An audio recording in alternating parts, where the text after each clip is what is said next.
Exciting. All right. Well, we're here again, Steph. We've got some follow up to our webinar from last week. I know we've got a lot of interest in this topic today, which is the Compass Anywhere acquisition merger.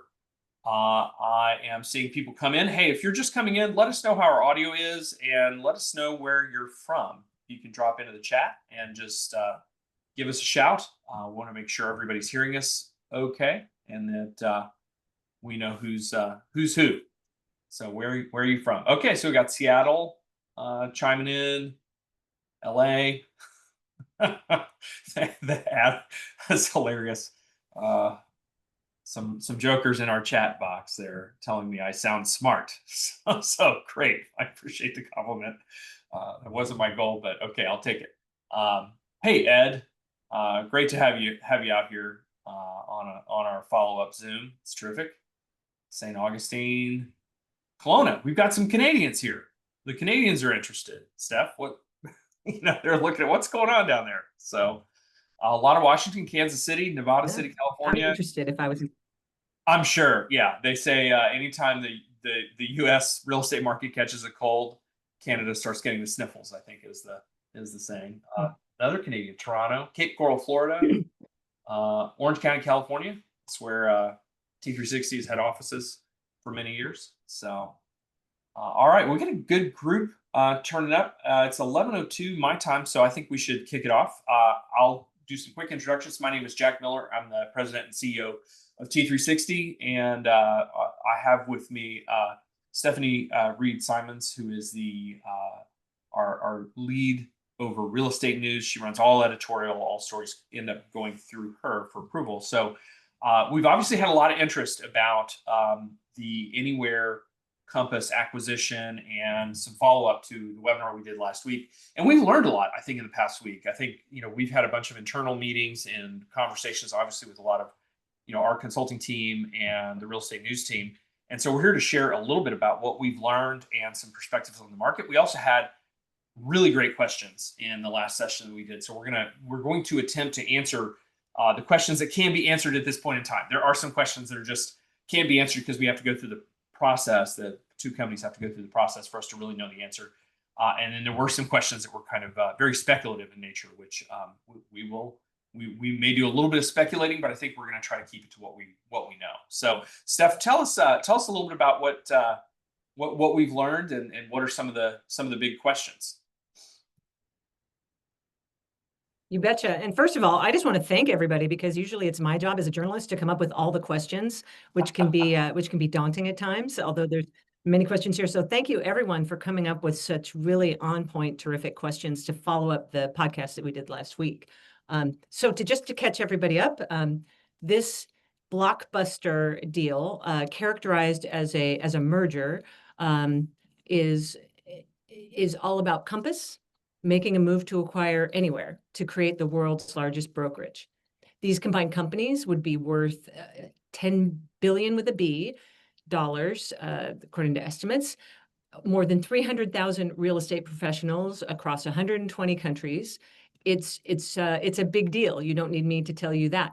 There are a lot of things that need to happen before we go too further, Steph, I do want to poll the group because I want to see what the group learned over this last week, right? So let's do that. So my first question for the group, those of you that came last week and have probably been reading real estate news and other sources, is, and I'm going to throw this up in a poll. So our poll is, what is the combined market share of this entity post-acquisition based on the companies as they are in 2025? And so let's see where everybody lands on this one. We've got 1 to 15%, 16 to 30, 31 to 45, 46 to 60%, 61 to 80%, and 80% plus. So, okay, so we got a lot of votes coming in. Pretty good stuff. I can already tell you, I'll reveal the results of the poll in just a second here. I can already tell you this is a pretty informed group because a lot of folks are ending up in the category with the right answer. So, okay, so I'm going to go ahead and end the poll and let's share the results. So the correct answer is 18% market share nationally. And we did have more than half of you pick that. So really well done on that. So we've got a lot of people that, and This is a big deal. So we'll see where the numbers actually end up when the combined entities merge and people move around, and there may have to be some changes. But 18% is a large number for market share. And then the second one, let's see if everybody has been tracking this one as well. So okay, I'm going to stop sharing that one, and let's go back. So the other one is what is the combined U.S. agent count, U.S. only? Because that's the big number here. Okay, so we've started it. So U.S. agent count. All right. Oh, we've got a real battle between two categories. One is, or two levels. One is right and one's wrong. So you have less than 100,000, 100,000, 200,000, 200,000 to 300,000, 300,000, 400,000, 400,000 to 500,000, 500,000 to 600,000 are our categories. So for those following along. Okay, so I think voting is slowing down.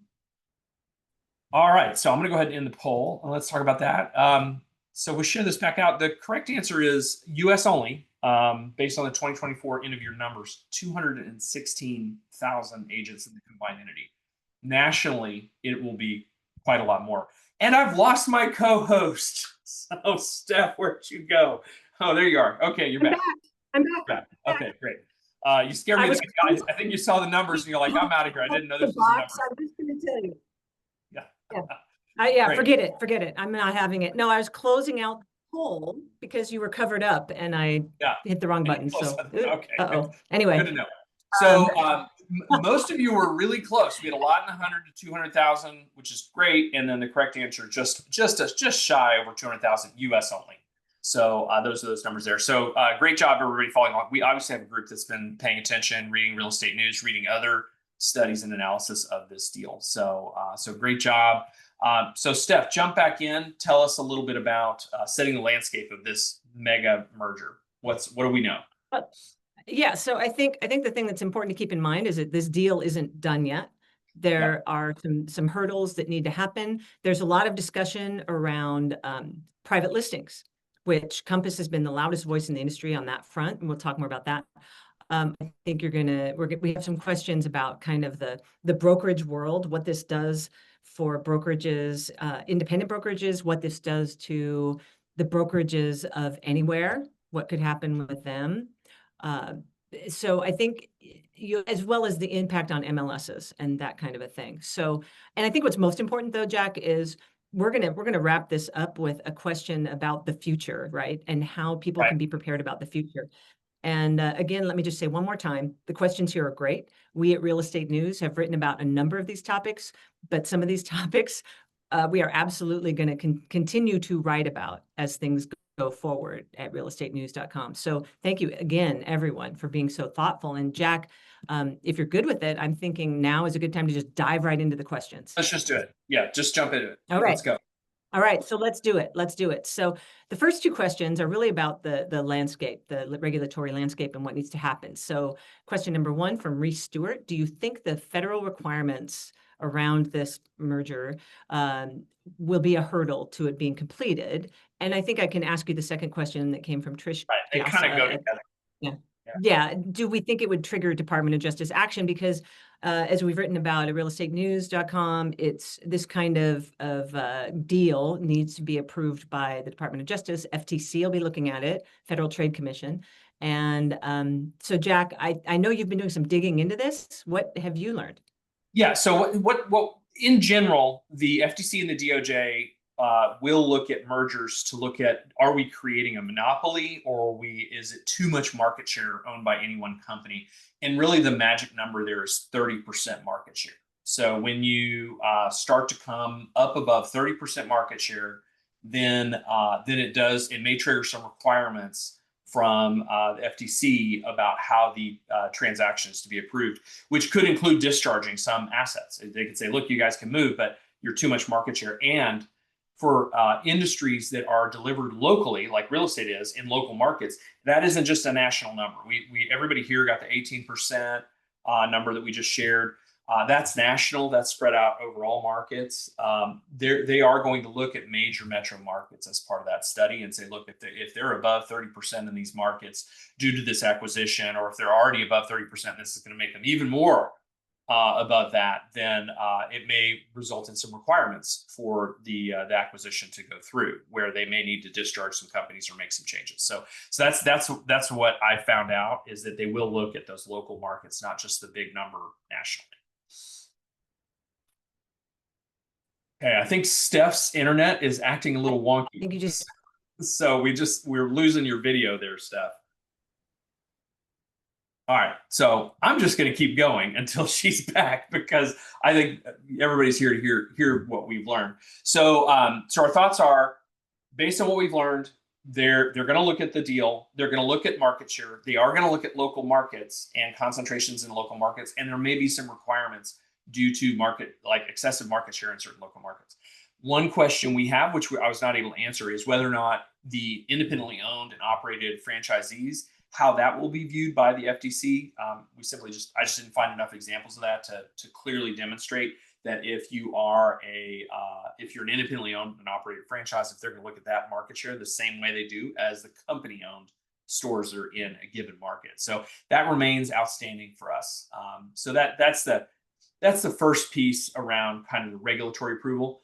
Again, it's going to take the full year of 2026 for this merger to go through, and that those are some of the criteria that people are going to be looking at. So we got some follow-up questions about divestitures.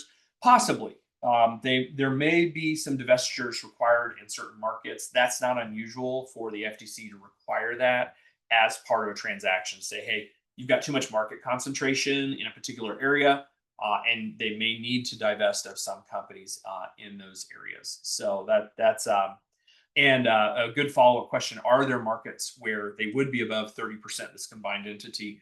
And the answer from what we've seen is yes. There are markets like San Francisco, Washington, D.C., New York, where both Compass and Anywhere have enough market share already where the combined entities will be above 30% in those markets. And that's not a comprehensive list. We don't have data on market share in every single major metro market, but those are a few where you can just go and look and see, like Compass has a lot of market share in San Francisco, DC, and New York already, as does Anywhere. So and again, we don't know the answer of whether or not that is determined by, are they independently owned franchises, or those counted as well? And so that remains to be uncovered as to whether or not those are going to count towards that market share total. Okay, so our second sets of questions were really about the industry relationships and competitive dynamics related to Compass and other entities. We had Kimberly Antonelli asked us about what does this mean for Compass and Zillow? Compass and Zillow are obviously in a lawsuit right now. Compass is claiming that Zillow is doing some things that are anti-competitive, and Zillow has made some requirements for listings that go on their website. So at this point, it's a little hard to tell what this will mean in that situation, although it seems pretty straightforward that a larger entity may have a lot more negotiating power to go back, like a Compass Anywhere entity may have more negotiating power in going back and having a conversation with Zillow. They're also up against the consumer demand. When we've seen that, some of you that have been in the industry a long time know that there have been certain markets that have pulled out of syndicating listings to Zillow, and that in every instance that I'm aware of when that's happened, it's been very short-lived, because the consumer expects their listing to show up on Zillow at some point in the process, especially if we are in a buyer's market where the sellers are really wanting to get exposure for the listing. So I think that the market dynamic of what the consumer wants, what Compass wants, and what Zillow wants, they're going to have to sort that out. I think Compass and Anywhere together may have a stronger negotiating position because of their sheer size, and even in markets where they do have a lot of market share, a lot of listing market share, it's probably to the benefit of all parties to get that worked out for their consumers. So, Steph, I'm glad you're back. I don't know if your internet's stable, but I just kept on going, and we jumped in. did. Yeah, we just jumped into the second section. So, yep. I was going to say I could actually hear you, so I apologize. Okay. Great. Did you answer the question about how top agents may view this at Compass and Anywhere, and whether or not they'll view it? No, I haven't answered that yet. I think from what I've seen anecdotally, we haven't done a survey on this. I think it'd be interesting to do some survey work on this. I see that there are some. Look, it's tough. If you've been a fierce competitor in a market with another company, and now you're part of that company, there may be some there may be some hurt feelings and there may be some like, hey, I don't want to be part of that club, right? And one of the challenges in real estate is independent contractors are very mobile. So you can, an independent contractor can decide to pick up and go to another brokerage, and there's not a lot to hold them back, right? So I think that there may be some movement because of that. Just because there are people that, and anecdotally, I've had conversations with people that have said, "Hey, I'm going to move. I'm going to change." I've also had conversations with people that think that it's a good thing, where they say, "Look, I really like this because for whatever their personal reason is, they see themselves as having a better outcome from the merger in terms of their comp plan, their marketing tools, their services, their support." And I think most of that action is going to have to wait until the merger's done, and we're probably going to be looking at that in 2027. I've counseled on our last call, Steph, and I think this is still true. I mean, this isn't going to happen right away, and I think everybody should wait and see how it unfolds and stay focused on selling real estate. Like, now is not the time to like say, I'm going to pack up and move and do all that. It's hugely disruptive to change brands, change companies. But I do think you need a plan. You will need a plan. So it's not clear. I think I'm getting mixed signals on top agents and what they're saying they're going to do at this point, and it probably deserves a little bit more study. But I don't think we're going to know until 27 what the real thinking is. Because it's one thing to say I'm not happy about it. It's a whole other thing to like move to another company. Like, that's a whole other exercise. Right. And I think that's worth just saying out loud for people. The deal's not expected to be completed until towards the end of 2026. And the fact that they put that into the documents that they filed around this merger means that they anticipate the regulatory review is going to be the long pole on getting this done.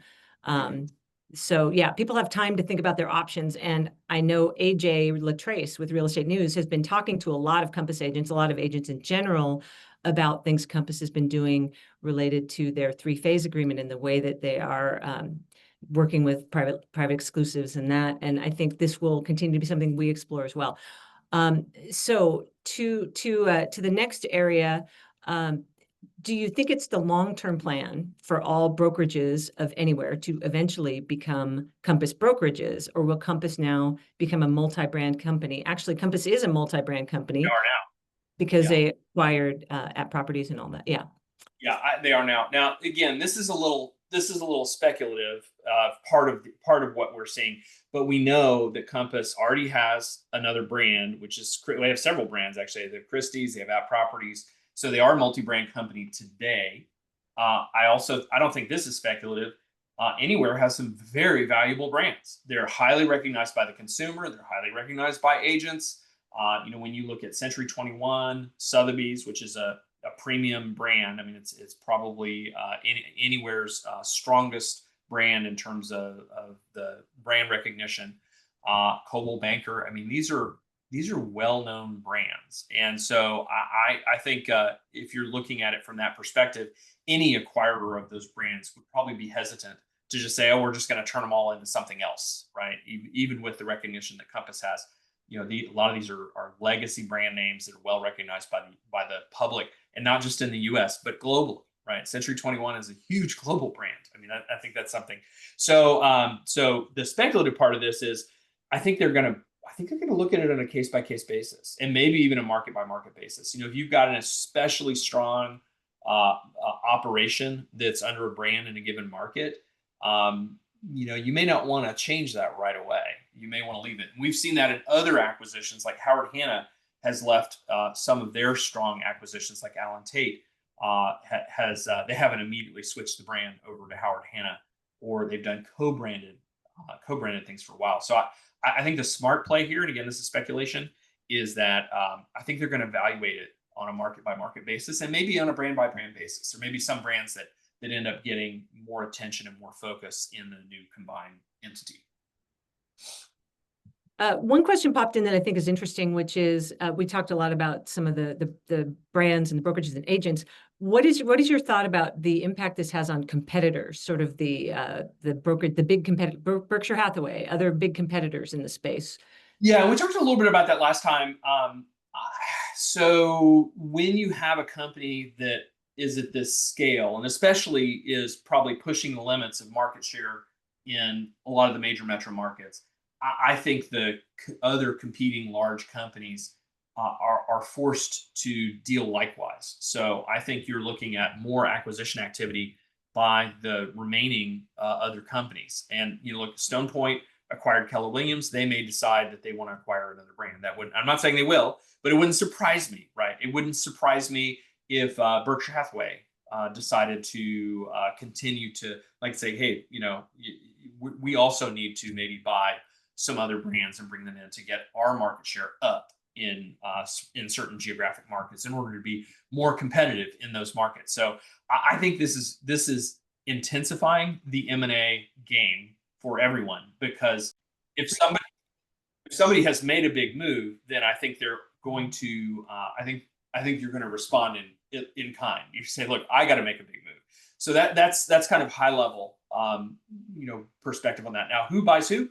I don't know. There's a lot of we had a lot of internal discussion about that that I don't think it makes sense to share. But I think a lot of the brand names that everybody recognizes are probably they were in boardrooms all last week gaming this out. So I'm sure that Stone Point, Rocket, Remax, any of the Berkshire Hathaway. I think they were all talking about this last week about what's our counter move, what's our play, what do we do now, in order to maintain or grow our market share compared to this giant entity that's coming.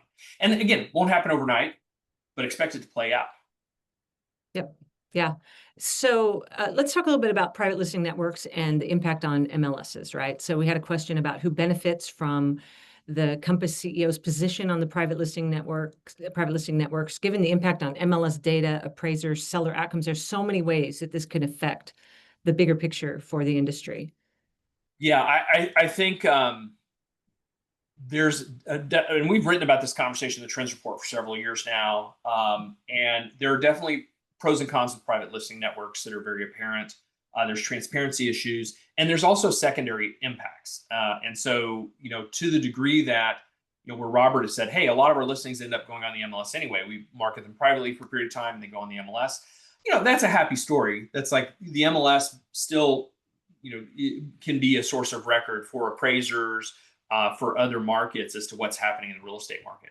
Now, if a lot of sales start happening off MLS and aren't recorded in the MLS, and you're in states that maybe like Texas, I'm in Texas. Texas does not record sales. We're a non-disclosure state. So you can see that the property moved, but you don't know what it's sold for, right? And so it will make things like appraisals and comps in states like that a little bit more tricky, right?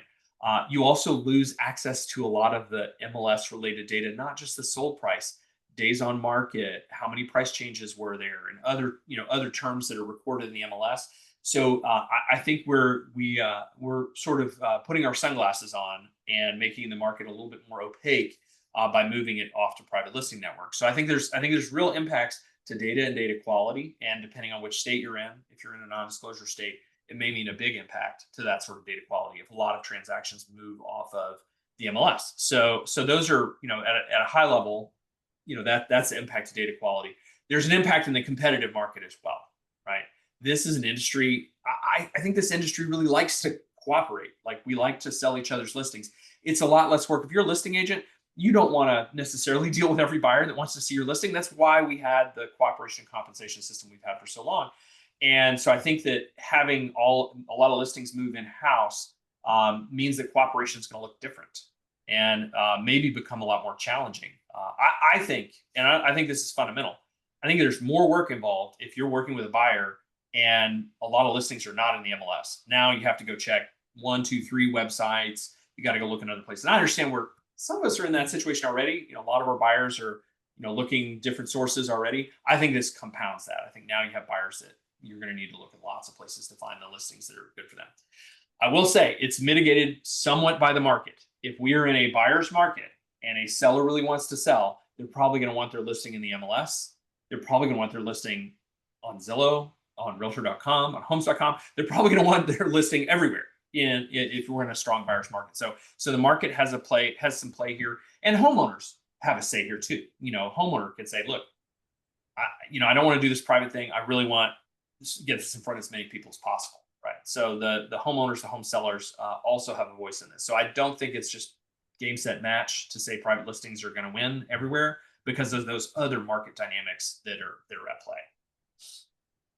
Right. So an opportunity for agents to be the kind of agent who can find buyers' homes wherever those homes are, like That's right. obviously, and then an opportunity for MLSs and brokerages to think about the implications, the things they have control over and the things they don't. Sellers do have the ability to make sure that their homes are marketed in the way they want. So Yeah, and that's there's very much also a consumer advocacy piece of this, of yeah, transparency and access to market.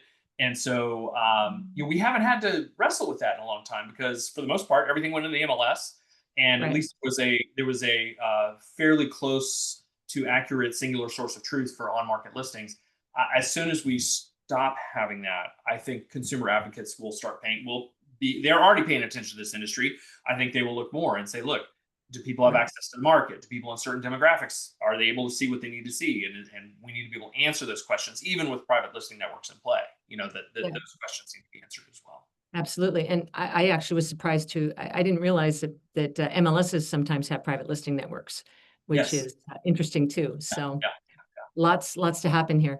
Okay, so let's get to, I think the thing that's really important to get to and to maybe close with is this idea of what is the plan for the future look like for broker owners, independents and otherwise franchisees? Like, what does the plan for the future look like? How does somebody who is not necessarily somebody who's operating on a more human scale compete in a Yep. world where this is happening? Yeah, great question. I'll repeat something I said last week, and I'm going to go a little bit deeper on it. First of all, I think don't make any dramatic change in your business because this is going to take all of next year to approve. You can sleep well tonight. You can sleep well tomorrow night. You can sleep well, probably sleep pretty well all of 2026. Everyone, anytime there's a big change in the industry, especially if you're a broker or a leader, if you're a team leader, if you're involved in helping and supporting agents, you need to be ahead of the agent's question. Like because you need to understand the situation, because you will have agents that will come into your office and they don't know what this means and they think it means they need to leave your company, right? Or you'll have agents, recruits that come in and they want to understand your perspective. So I think as a broker owner, a leader, a team leader, a manager, any of those kinds of roles, you need to develop your own interpretation of what this potential merger will mean, such that you can lead your agents and explain to them, here's our value proposition. Here's what we are doing that will create value for you. And here's what we think about the future, right? And that's going to be different based on your market situation, based on your company, on your value proposition, and on your market dynamics, which are everybody here is in a different situation because you're not all the same executive at the same company in the same market, right? So you need to develop that interpretation. It's really important. And you need to keep developing that interpretation. This is the same. We said the exact same thing when iBuyers came on the scene. We had agents come in. What does this mean? Am I losing my job? Or is everybody going to go to Open Door and they're going to buy that way? We had the same thing when Zillow came on the scene. We had the same thing when a new competitor, like when Keller Williams came on the scene nationally, 25 years ago. Every broker owner, every team leader, every manager had to be able to answer that question to their agents and understand it, interpret it in order to lead their agents. So that's number one.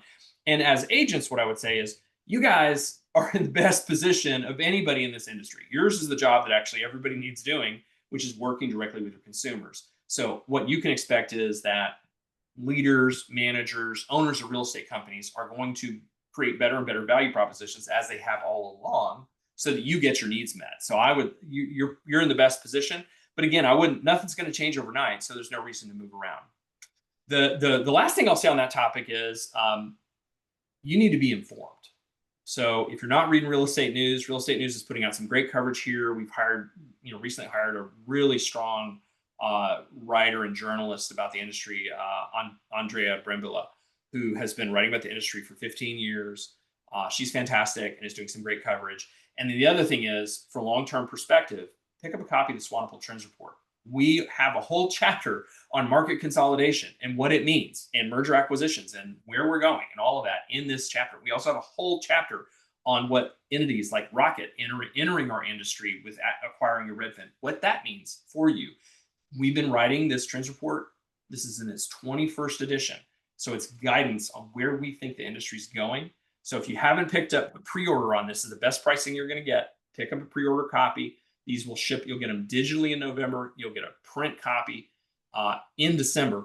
And you'll also get digital access to all of our prior Swanepoel Trends reports. And there's some great stuff that we've written in the last 5 years in those trends reports that we work with in our consulting practice all the time. So that's your number one resource. I'd say if you want to know where T360 thinks things are going, there's some much deeper analysis. There's some great charts and graphs in there. I've been reviewing those over the last couple of days as we're getting ready to go send this to the printer that will help explain that. And we are covering the Compass Anywhere transaction in the chapter on consolidation. So we've got some good detail in there and a little bit more in-depth, thoughtful analysis from Paul Hagee and the research team. So pick up a copy of that. Number two is, I've said not think you can sleep well at night. Things are not going to change in 2026 as this goes through, but you need to have a plan for 2027.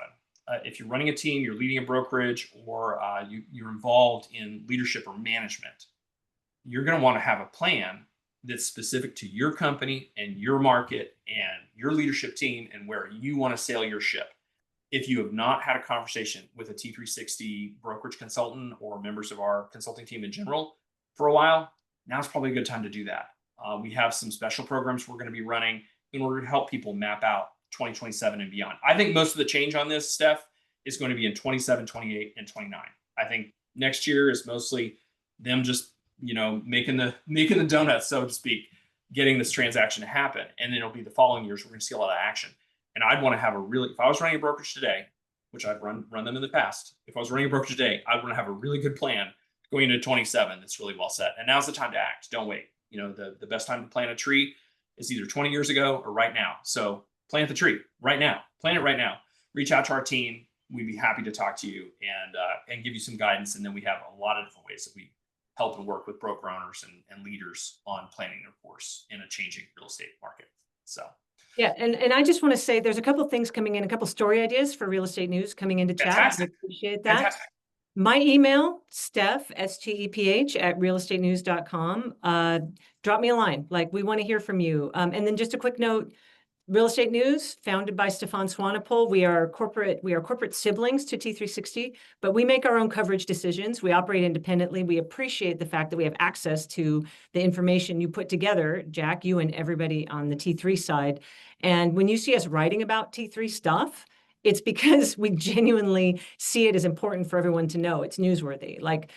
We work together, but I just thought it's worth putting that out there that we have to make great stuff for Real Estate News to write about it, even though they're a sibling company. So that's something we're like, oh well, we have to up our game because the Real Estate News stuff, they really want good stuff. So our research elements, and we've got some charts and some other things that we're putting out probably just on socials related to this transaction. We're going to share those with Real Estate News as well. I was working on one this morning because there's a lot of different ways to look at this transaction and what it means for the future. So again, appreciate everybody coming in for another quick session on the Compass Anywhere transaction and merger. And we'll be doing more with Real Estate News on this topic.